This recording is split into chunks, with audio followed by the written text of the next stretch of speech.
À l'occasion de l'anniversaire des 120 ans de la loi de 1905, Collado, le collectif laïcité d'Ordogne, nous rappelle l'histoire de cette loi et de son impact sur notre société. Il nous annonce aussi les représentations de la compagnie Traction Avant, qui présentera le 3 juin une pièce de théâtre participative ouverte à tout public. La représentation donnera lieu ensuite à un échange sur la laïcité.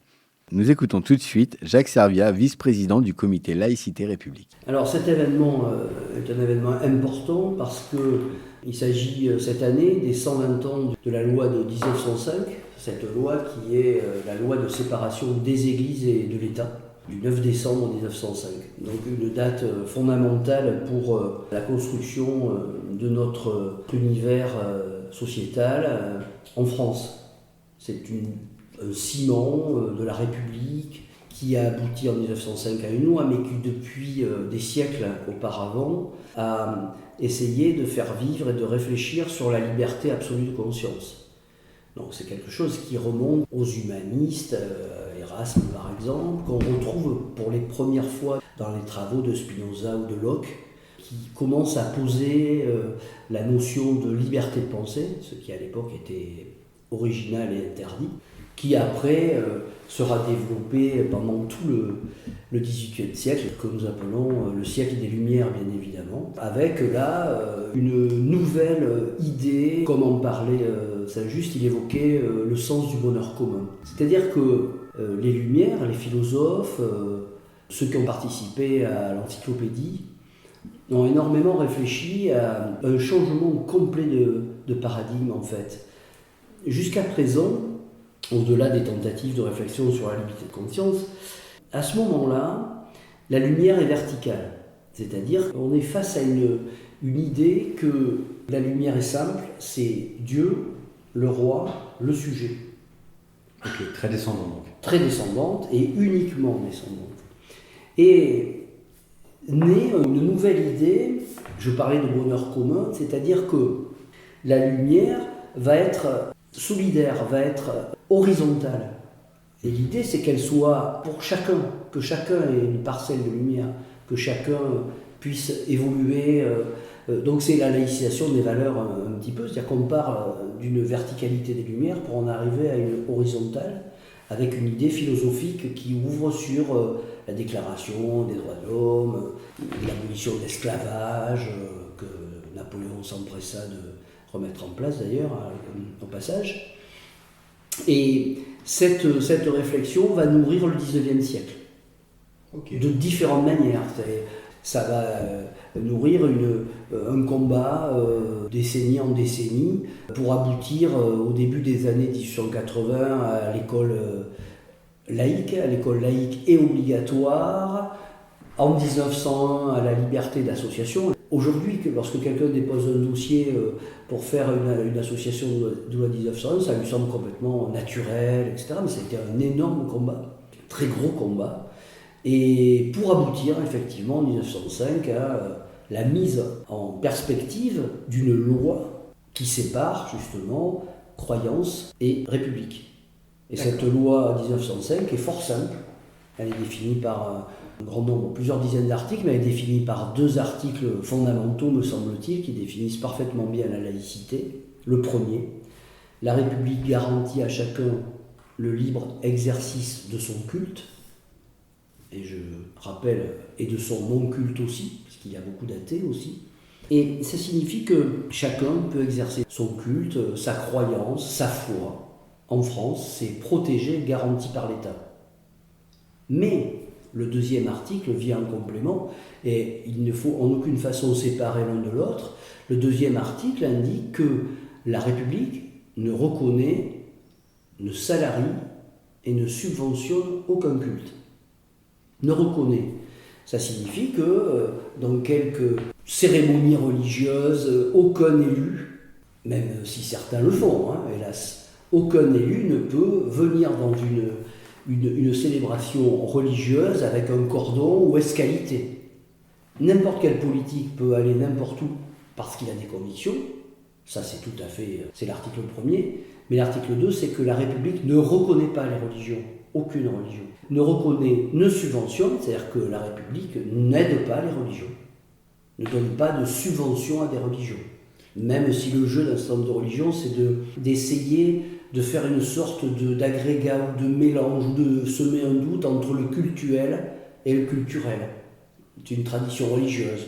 Alors on dit non, mais c'est pas religieux, c'est pas cultuel, c'est culturel.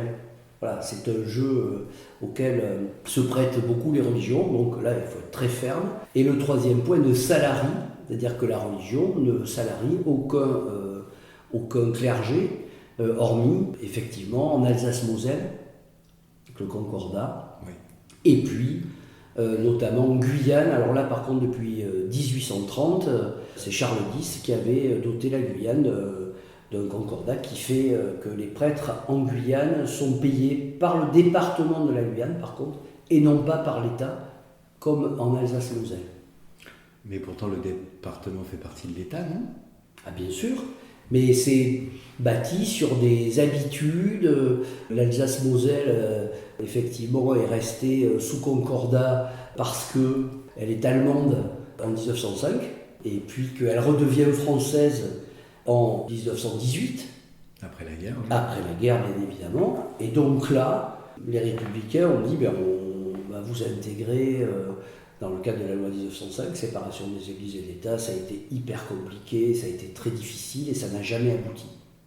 D'accord. Et ça reste une revendication d'un certain nombre de républicains qui trouvent anormal qu'un coadjuteur d'évêque gagne, ou qu'un pasteur, ou qu'un rabbin gagne 5 000 € par mois sur les impôts que nous payons.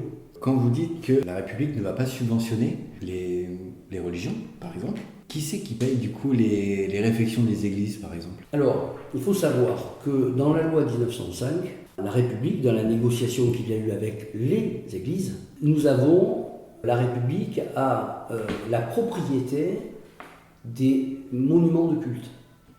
Le patrimoine ? C'est-à-dire que l'Église appartient à la commune, sauf les cathédrales qui appartiennent à l'État.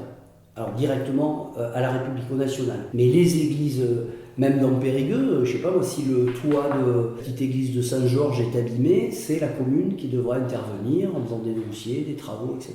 On pourrait dire que les communes sont nus propriétaires des biens et que les institutions religieuses en sont usufruitières. J'avais une autre petite question, par exemple, les jours fériés qui sont quand même en général en lien avec la religion, par exemple Noël ou...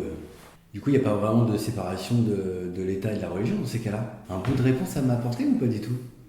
Alors, effectivement, on est sur un sujet intéressant qui se discute beaucoup. C'est-à-dire qu'il y a un certain nombre de fêtes religieuses, mais qui sont, j'allais dire, à destination uniquement de la chrétienté. Oui, oui, c'est ça. Je ne parle pas que des catholiques, Noël. Alors, le 15 août, c'est l'Assomption, donc c'est très catholique, mais Pâques, lundi de Pâques, l'Ascension, Pentecôte, où les langues de feu descendent sur terre pour que tous les apôtres soient polyglottes, par exemple, etc. Sont des dates qui sont des dates essentiellement, que chrétiennes d'ailleurs, de toute façon. Aucune autre religion n'a de jours fériés. Alors, la question se pose. Effectivement, ça s'est bâti sur une tradition pluriséculaire. À Noël, on ne travaille pas, je ne sais pas. La Toussaint, c'est plus compliqué, mais en tout cas, c'est la fête de tous les saints. C'est religieux, bien évidemment, alors qu'avant, c'était la fête des morts, et c'était celte, c'était complètement païen. Alors, que faire ? Il y a une proposition qui pourrait être assez simple, sans désorganiser peut-être les entreprises. C'est peut-être de dire il y a un quota de 5 jours, et ces jours peuvent être pris, sont rajoutés, j'allais dire, au pot commun, il n'y a plus de jours fériés. C'est une idée, c'est un débat, parce que ça veut dire que est-ce que les vacances scolaires qui sont autour de Noël, ou de la Toussaint, ou de Pâques, peut-être est-ce à discuter aussi, oui absolument, pourquoi pas. Merci. Et donc vous pouvez nous rappeler ce qui va se passer mardi prochain ? Alors mardi prochain, c'est un événement très important pour la laïcité, donc c'est les 120 ans de la loi 1905, on en a parlé. Mais c'est surtout important, c'est de réfléchir et de parler de laïcité avec des enfants. D'accord. C'est l'idée du Colado, du collectif Laïcité Dordogne, c'est de permettre aux enfants de voir une troupe, les laïculteurs, qui tourne depuis une dizaine d'années et qui fait un travail effectivement sur la vie d'un arbre de la laïcité, comment on l'entretient, comment on fait attention à lui, comment on le protège, comment il vit, comment il peut vivre longtemps. Et cette idée fait qu'il y aura 4 collèges et 2 écoles qui seront présentes mardi 3 juin. Et cette idée-là, elle est faite pour que ces enfants puissent débattre, discuter. Ils ont travaillé sur ce sujet-là et on souhaite, nous, apporter un éclairage sur la laïcité de façon très large. Donc c'est le 3 juin, effectivement, à 19h, à la médiathèque, à l'amphithéâtre Fanlac, à effectivement entrée libre et gratuite.